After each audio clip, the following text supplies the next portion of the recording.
Is it going? Yep. Okay. Hey guys, this is Monday on the Real DVD Watches, and today is going to be an audio only review with a special guest star. Hello.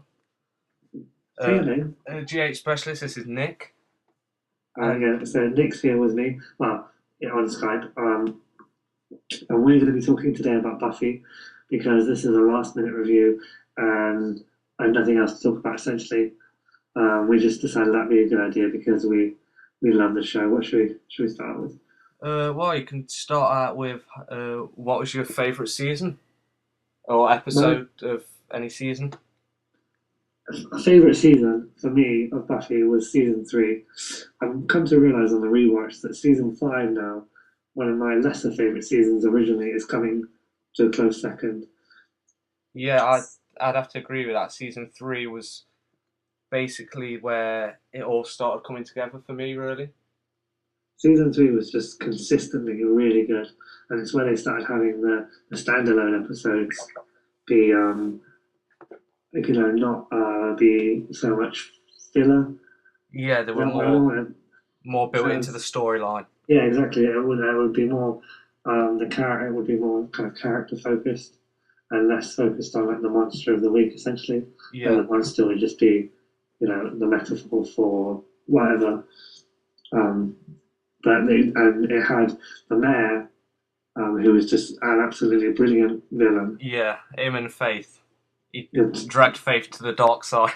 yeah, and their whole relationship and the kind of father daughter thing, and just this kind of him not being this kind of cliche bad guy, sort of like the Master or things you see in other kind of charmed like TV Yeah, series, and him actually being genuinely quite a nice guy in a sense. yeah, he just wanted to do the best for Faith in that kind of villainish way.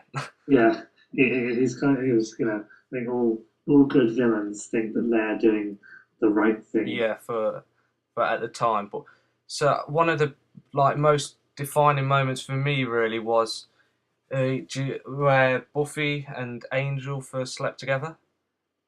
Yeah, it was season two. Yeah, Yeah, and where Angel disappears for that day, and then he comes back in the morning, and he's had his soul took away from him. What did you think about? that was a brilliant scene because and David Boreanaz's performance. Suddenly you realised that he was an absolutely fantastic actor because he could shift. He was shifting just very quickly between these two characters, Angel and Yeah, Angelus, because they are two characters essentially. it was also great, I think, as well, in the sense that the audience point of view, you didn't know Angel had his soul took away. Yeah, I mean, obviously, It was an absolutely great scene with Angel and Buffy. Now on to our favourite quotes. First up, my favourite quote was Spike and Buffy in season 5. This is where Buffy's outside and she sees Spike hanging around, and at this point she doesn't really like him again, so she goes, Spike, what are you doing? 5 words or less. And he goes, out for a walk, bitch. I just find that so funny. It was just a great quote, and coming from Spike, who's one of my favourite characters in the show. and one of my favourite quotes is from season four episode "Who Are You?" the second part of the Faith two-parter, where Giles, Willow, and Tara are trying to get into this church where these people are, and Giles says to this man to convince him to try and get him in. He says, "We have to get inside. Our families are in there, and our mothers and tiny babies." I think that's just an absolutely hysterical quote. It just has me in fits of laughter, literally. And Anthony Head just delivers it so great. On paper, maybe it doesn't sound particularly funny, but when Anthony Head says it, it is hysterical. It's so funny. Another one of our favourite scenes from the entire series, and definitely one of the best scenes, is the final part of the gift, where Buffy jumps into the portal to save not only the world and Dawn and all her friends, but in the process killing herself.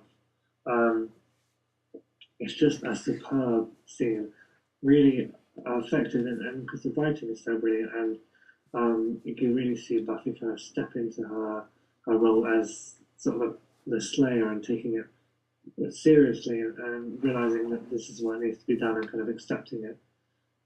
It's such a fantastic scene. Yeah, not only does it affect obviously Dawn, who is her own family, but it also affects her friends that have over the series have come to almost be like family to her, and there is a certain scenes and images of like Spike. He's just holding his face. Willow is just hysterical. She just doesn't know what to do. Giles is just angry. It's just everyone it affects, not just the closest family, really. James Masters, I think, is just. I mean, everyone's great in that scene, but everyone's great in general in the show. But James Masters, who plays Spike, is especially good in that scene because seeing Spike cry is something that I never thought I would see on the show, and it's so heartbreaking. And even just thinking about it now, it's getting a little lump in my throat. It's just such a sad and so well done series. Scene, sorry. Yeah, it's just perfect, to be honest. Another one of our favourite scenes is from season 4 again, from the episode Fear Itself, which when it turns out that this demon who's kind of arisen is just really small and really tiny, and Buffy squashes him with her foot. This scene is just really hysterical because you've had this quite scary episode building up to this big monstrous thing, and then it just turns out to be absolutely hysterical. And it's great because it really is just genuinely really funny. And it's not what you expect. It's really just like, oh shit, this is going to be some massive battle. And then he just pops out and his little squealing voice. And then Buffy just steps on him. It's just really just funny and quite a big surprise. Yeah, it was really good to see. As you said, like the big episode building up, and then it was like quite a comedic ending. To be honest, and it was just very, very good. A nice little twist in the story, not being just a big battle with the big bad. Yeah, because you think there's going to be some big showdown. Also, just giving it the fact like Buffy, it was kind of like a building up to this anti-climax, but it was just very well written and acted, as we said. Yeah.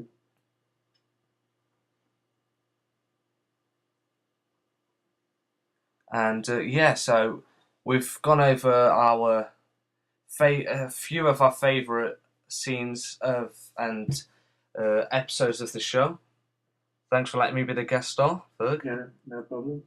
It's fun. It's a little last minute thing. I hope you enjoyed them. And if you're a Buffy fan, post in the comments. What some of your favourite scenes are. There's some fantastic stuff that we've left out. Just we wanted to choose a couple of our favourites and some ones that stood out for us. And I hope you enjoyed it. And I guess I'll see you next week.